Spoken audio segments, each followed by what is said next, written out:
Bonjour à tous et bienvenue à l'écoute de ce podcast, Le Cheval des métiers, qui vous est proposé par Equiresources, le service de l'IFCE spécialiste de l'emploi et la formation de la filière équine. Notre objectif ? Vous faire découvrir les métiers de ce secteur qui recrute. Equiresources, c'est plus de 3500 offres diffusées chaque année et 8 conseillers répartis dans toute la France qui vous accompagnent dans votre recrutement, votre orientation ou votre recherche d'informations et assurent un accompagnement personnalisé et gratuit. Dans chaque épisode de ce podcast, un professionnel de la filière vous fera découvrir son métier et vous livrera son expérience ainsi que ses conseils. Bonne écoute à vous. Bonjour Sébastien. Bonjour. Merci beaucoup de m'accueillir ici à Bellignes-le-Haras, qui est un centre d'insémination majeur dans notre région Rhône-Alpes. Vous accueillez ici certains des meilleurs étalons européens, du moins, pour pratiquer des inséminations. Vous faites aussi évidemment des présentations d'étalons ouvertes au public. Et aujourd'hui, donc, on est là pour parler de votre métier. Donc, je sais que c'est une des casquettes de votre vie professionnelle, le métier d'étalonnier et d'inséminateur. Donc, déjà, merci d'avoir accepté de répondre aux questions de Equiresources. Je vous en prie. Est-ce que donc, pour rentrer un peu dans le vif du sujet, vous pourriez nous dire qui vous êtes, quel a été votre parcours et quelles ont été les différentes étapes de votre vie professionnelle ? Écoutez, je suis issu tout d'abord d'une famille qui est très liée au monde du cheval. Mon père, le docteur Néra, était un vétérinaire équin, chirurgien, puis il s'est rapidement dirigé en arrivant en région lyonnaise vers la reproduction. Avec les débuts de l'insémination artificielle, qui était dans les années 1980 assez balbutiement. Hein. Avant, on parlait de monte naturelle plus facilement que d'insémination artificielle. À l'époque, je suivais des études de biologie, notamment de génétique, avant de me réorienter vers une carrière de sportif de haut niveau, notamment dans le triathlon et le cyclisme.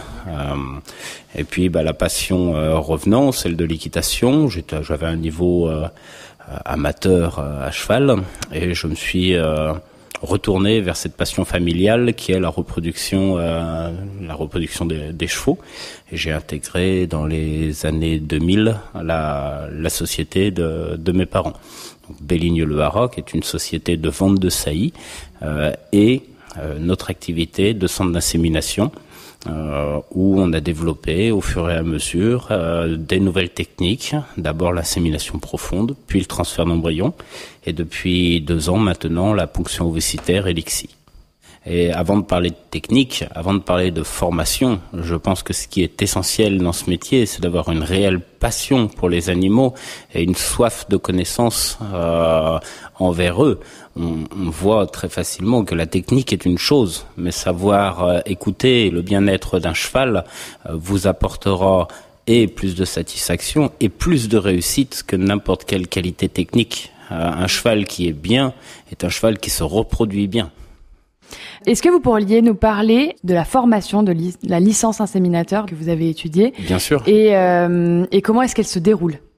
Bien écoutez, la licence inséminateur, je pense que c'est une très belle base qui est fournie par les haras nationaux, enfin l'IFCE. C'est une très bonne base de travail. Ça ne doit pas être une fin en soi. Je pense que c'est un très bon départ qui doit s'accompagner en amont d'une vraie passion pour les chevaux, d'une certaine connaissance génétique, parce que les gens ne viennent pas que pour avoir affaire à un inséminateur, mais aussi à des connaisseurs en matière de génétique, associés à des conseils de croisement. Pour la plupart, si l'étalonnier ne les a pas prodigués lui-même, c'est parfois au centre d'insémination de le faire. Cette licence d'inséminateur, elle se déroule en 2 parties.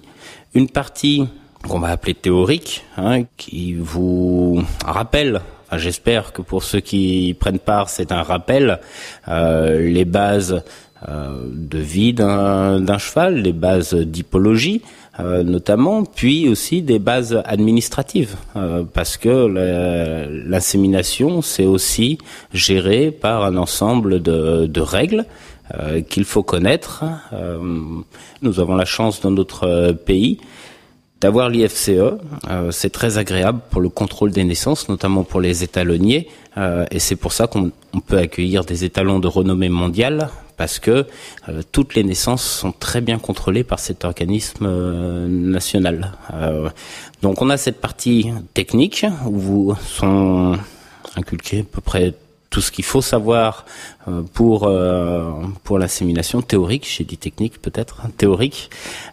Puis ensuite on passe à la pratique, donc au haras du pain, à la jumenterie du pain plus précisément, où là on nous forme aux bases du métier, c'est-à-dire le prélèvement d'un étalon, l'insémination d'une jument, la gestion de la monte, et bien sûr, ce ne sont que des bases. Il est évident qu'il faut maintenant progresser, que l'insémination vous n'êtes pas seul quand vous êtes inséminateur. Vous êtes accompagné parfois d'un chef de centre, parfois de vétérinaires. C'est l'ensemble d'une équipe. Et chacun, avec ses compétences, permet d'avoir une belle entreprise qui permet d'accueillir en toute sécurité et avec un certain taux de réussite les juments pour la reproduction. Donc cette partie pratique est fort intéressante. Les formateurs de la jumenterie du pain sont à la fois patients, c'est vrai, connaissent leurs animaux, donc tout se fait sans risque et avec passion et passion. On les sent très motivés pour ça. Qu'est-ce que vous pensez, vous, de l'insertion des jeunes dans ce métier et dans cette activité-là?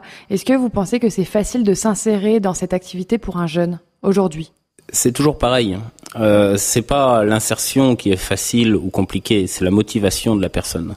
Je pense que s'insérer dans n'importe quel métier est facile à partir du moment où on le veut et où on le désire. C'est peut-être un peu facile pour moi de parler d'insertion dans une entreprise familiale où la voie était toute tracée. On accueille depuis maintenant 15 ans des inséminateurs au centre de Châtenay. On insémine 400 à 500 juments par an. On a 2 à 3 inséminateurs, plus nos vétérinaires sur site, ce qui nous permet de former des jeunes. Et là, j'insiste sur ce complément de formation. C'est-à-dire que ça serait une erreur de se lancer dans la fabrication de A à Z d'un centre d'insémination à la sortie de la licence d'inséminateur. Je pense que il y a beaucoup de grands professionnels de la profession, plus de, on va dire, il y a une cinquantaine de centres qui sont capables de vous former très bien à ce métier, et qu'il ne faut pas s'arrêter à cette licence d'inséminateur, mais toucher aussi à la réalité du terrain, savoir s'adapter. C'est vrai qu'à la jumenterie du pain, on est dans des conditions idéales, c'est ancestral comme lieu, tout est rodé, tout se passe toujours très bien pendant la licence, mais on n'apprend pas à gérer certains problèmes qui peuvent subvenir dans des structures.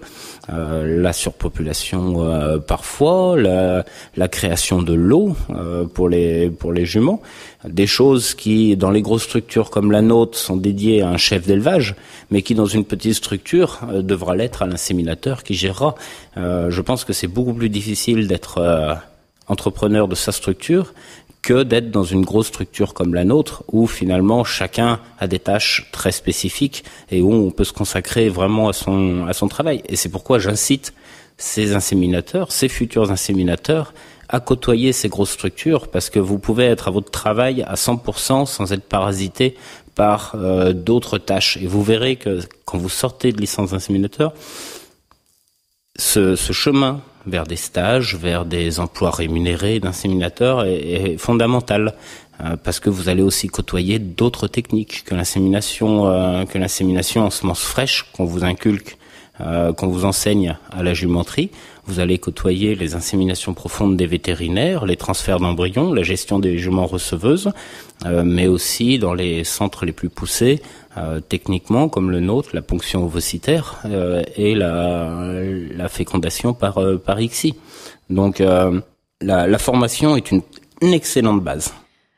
Je sais que c'est une question un peu difficile parce que c'est souvent difficile de décrire une journée classique, surtout que ce n'est pas votre seule activité, comme on le disait juste avant. Est-ce que quand même vous pourriez nous dire un peu quelles sont les différentes étapes de votre semaine, quelles sont les tâches que vous avez La journée classique d'un de nos inséminateurs, tout d'abord, elle commence par à 7h, 7h30. La gynécologie des juments qui ont été inséminés le soir ou pendant la nuit en insémination profonde congelée. Donc on va à ce moment-là contrôler l'ovulation. Ensuite, vers 8h30, quand cette dizaine de juments sont passés, on va faire les soins aux équidés qui en nécessitent, c'est-à-dire les nouveau-nés qui sont arrivés dans la nuit à la maternité, les juments qui ont besoin de soins spécifiques, les sorties au paddock des juments qui restent dans les box. Ensuite, on a une grosse séance de gynécologie.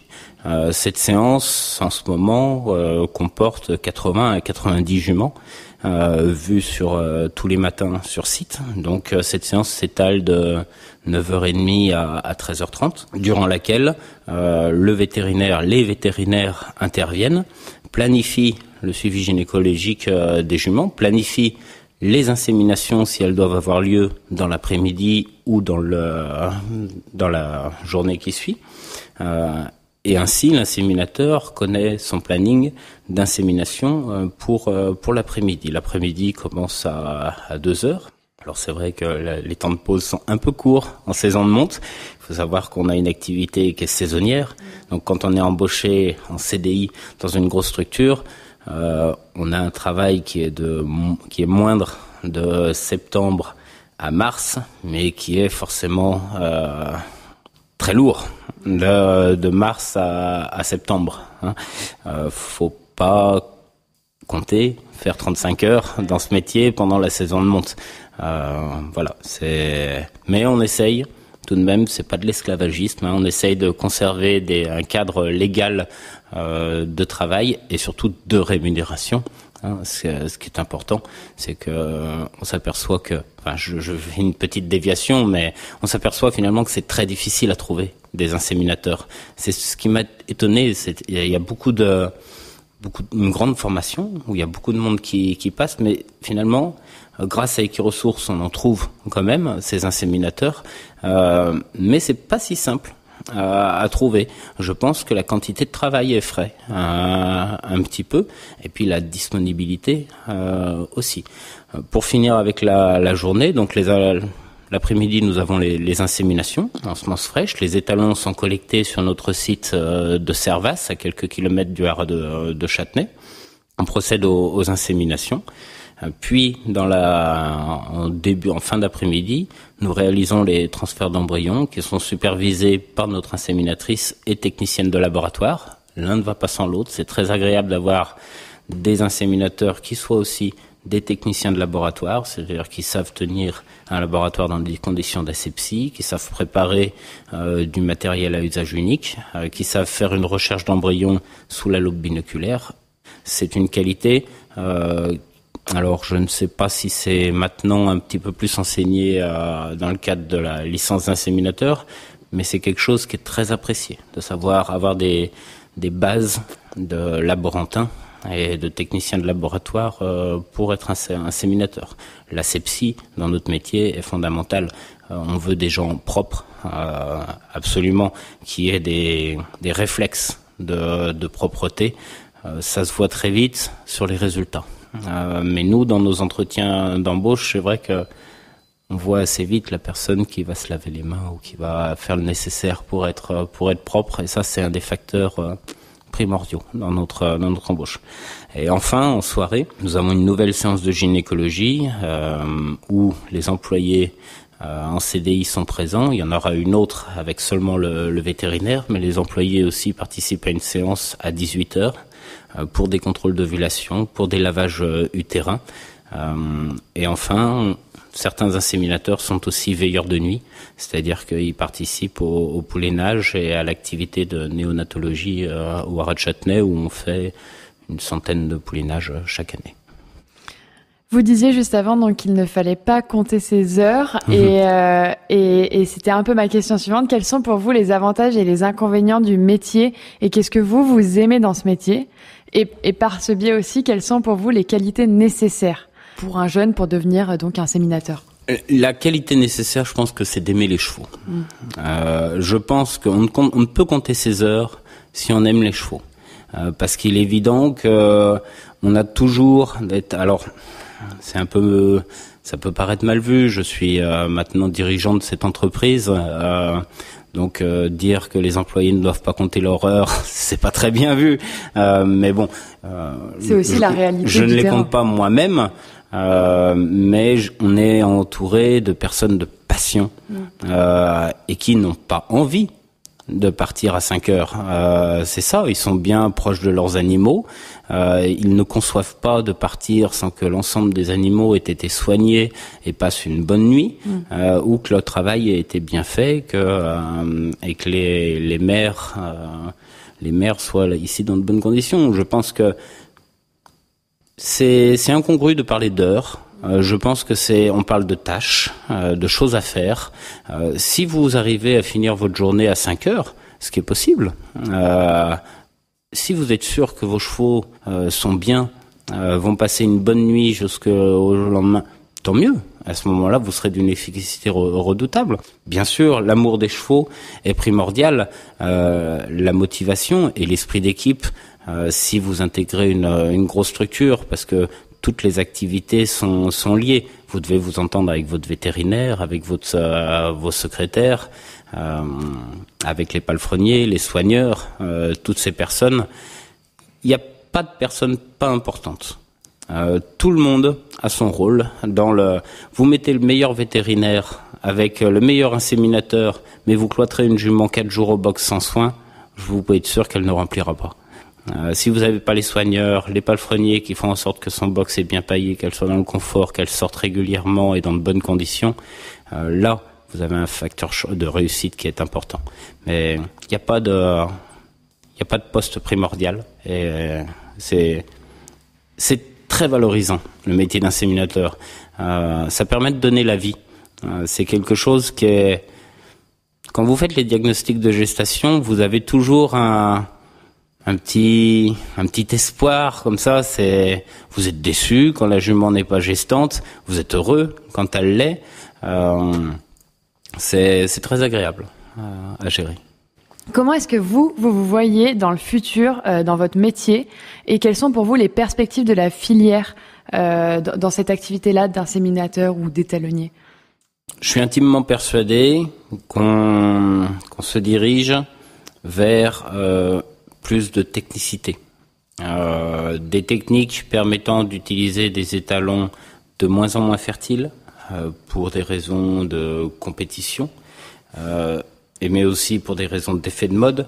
De moins en moins d'étalons sont utilisés pour servir l'ensemble de la jumenterie, ce qui signifie de moins en moins de semences disponibles pour inséminer, et une semence parfois de plus en plus chère, achetée à des conditions, par exemple, d'achat à la paillette. Donc je suis intimement persuadé qu'il faudra de plus en plus un haut niveau de technicité, que l'insémination dite en semences fraîches existera toujours, mais nous apercevons d'une multiplication des petits centres, et que les gros centres d'insémination ne vont survivre que par un haut niveau de technicité. C'est la raison pour laquelle on a développé la ponction ovocitaire et l'ICSI, dans lequel nos inséminateurs ont une place à tenir. Il faut savoir que c'est une activité, la ponction ovocitaire, qui nécessite 2 vétérinaires, un technicien de laboratoire et un inséminateur, 2 techniciens de laboratoire si vous préférez, plus un soignant autour de la jument, pour réaliser cet acte, un acte de haute technicité qui permet de féconder des ovocytes in vitro, donc avec simplement quelques spermatozoïdes.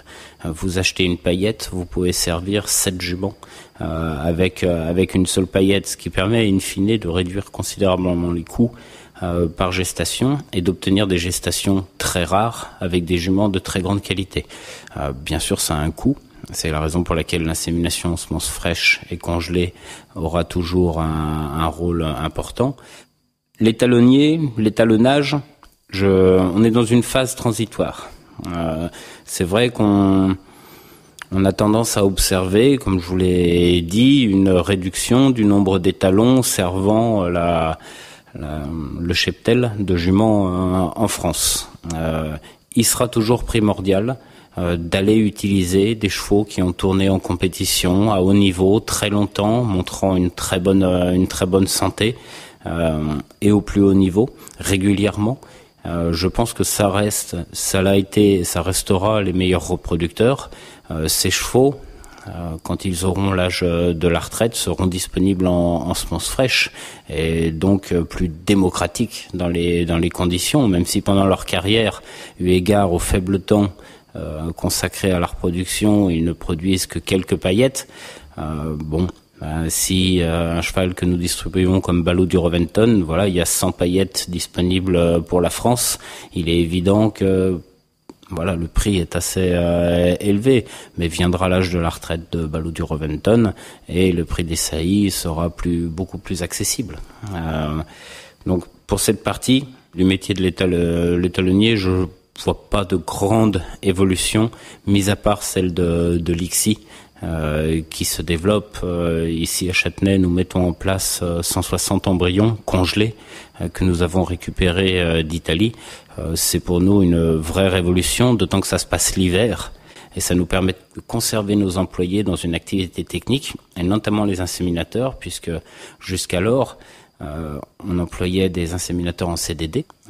Et là, ça nous permet d'employer des inséminateurs en CDI. Et ça, pour la licence d'inséminateur et puis pour le futur de ce métier, c'est très intéressant puisqu'on n'a plus affaire à des saisonniers, mais à des gens qui sont intégrés dans l'entreprise et qui ont un travail de technique tout au long de l'année et non pas seulement 6 mois dans l'année. Ça, c'est la principale évolution du métier. Merci beaucoup de l'avoir souligné. Je pense que c'est très important. Pour finir, quel conseil est-ce que vous donneriez aux jeunes qui souhaiteraient faire le même métier, en tout cas ce métier d'inséminateur ? D'abord, ne vous lancez pas si vous n'êtes pas inscrit dans un projet.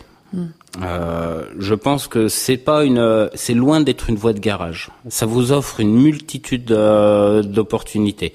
D'abord, c'est une base très importante de culture générale sur la reproduction des équidés, qui est, je pense que vous soyez dans une écurie de commerce, maintenant tous les métiers touchent à la reproduction.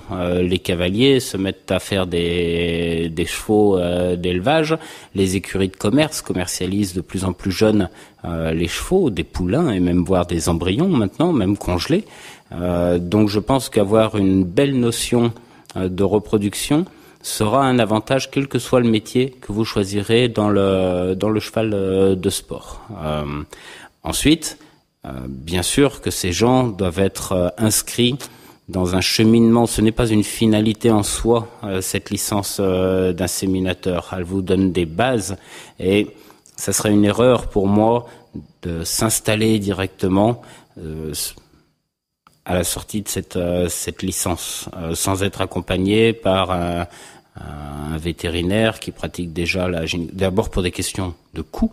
Je pense que il est important de savoir comment les grosses structures fonctionnent parce que à certains égards, on pratique le co-skilling, donc on sait comment faire le meilleur travail avec le maximum de marge.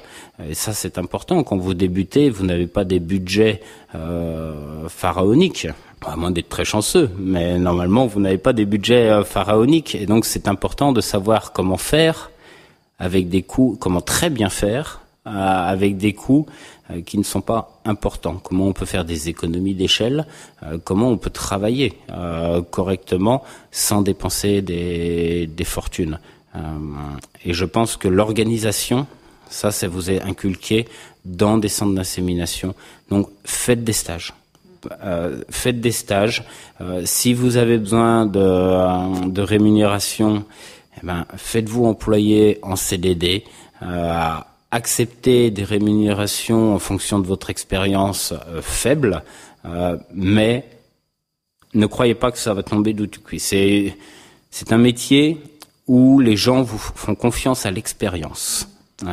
Et par conséquent, si vous n'avez pas d'expérience, les débuts risquent d'être compliqués. Si vous annoncez sortir de grandes structures comme le Docteur Lenormand en région bordelaise, le Haras de Châtenay ou Élodie Cholet en Normandie, vous aurez déjà un bagage de curriculum vitae. Et là, vous partez sur un capital confiance élevé. Mais partir seulement avec sa licence d'inséminateur sans pratique sur le terrain et vouloir s'installer serait une erreur. Voilà. Venez dans nos structures. Il y a beaucoup à apprendre, il y a beaucoup à se perfectionner.